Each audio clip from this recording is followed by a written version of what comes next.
Morning. I just wanted to pop on here and talk about different ways that you can address categories at home. You can do general categories, like you could play a game where you write a category on the top of a piece of paper, and depending on how old your kiddo is, they can write or they can say. Give them like 30 seconds or 45 or a minute and say, tell me as many blank as you can. So this is a good way to help them with that word recall and their processing, quicken it up. So if you write down the word vegetable, think of as many vegetables as you can in 30 seconds, go. And then it's a game, but it's also getting them to think quickly. And a lot of times with category work, you want them to think of as many things as they can, but also you want it to jump off the tip of their tongue. You don't want them to have to sit and think about it for a long time. That'll help them when they're writing and when they're reading, be like, what is that? Oh, that's a type of fruit. Okay, I get it. So, and then when you make those lists, a lot of the times, specifically things like food and vehicles, we make the big category and then we make subcategories. So you say, okay, let's think of all the foods we can think of. And say they give you a list, you write them down, or they have written down words. Then you can take those and break them off into subcategories.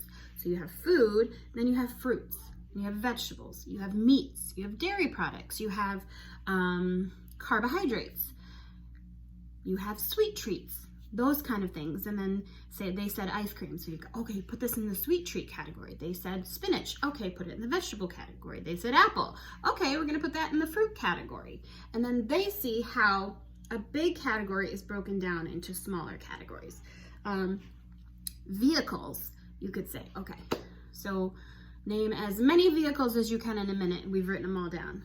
So they say airplane, you say, oh, that's a vehicle that goes in the sky. They say boat, oh, that's a vehicle that goes in the water. They say car, oh, that's a vehicle that goes on land. So there's air, land, and sea. And there's also vehicles without motors, like a bicycle or a skateboard. There's no real better category than vehicle. They have wheels that get you from one place to another. Excuse me. Other games are things like categories. And I myself don't have categories at home, but an easy way to do it is just give them a letter on the top. A letter, if they're also working on the sounds, is a good way to do both sounds and language. Sorry, heard my kiddo.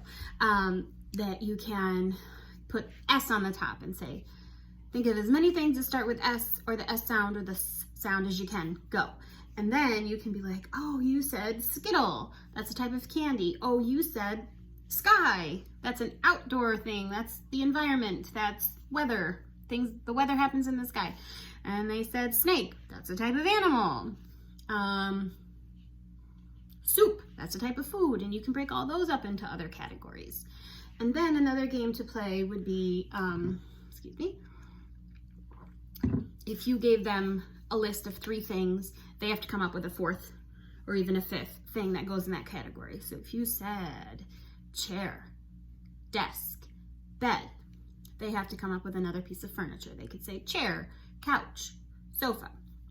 Or if you said microwave, oven, toaster, then they have to come up with another kitchen appliance. Excuse me. Allergies, man. And then you can come up with,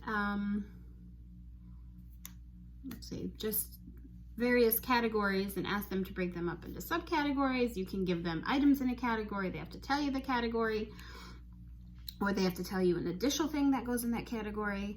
Or you can come up with an idea or a function, things that we eat, things that are blue, things that move, animals with claws, animals with stripes. And then they're thinking of all the things that would go in that group. And that's another way to do categories. So I hope this was helpful. Maybe it'll give you something to do. I know a lot of your kids are probably getting antsy to get back to school, and I hope all is well.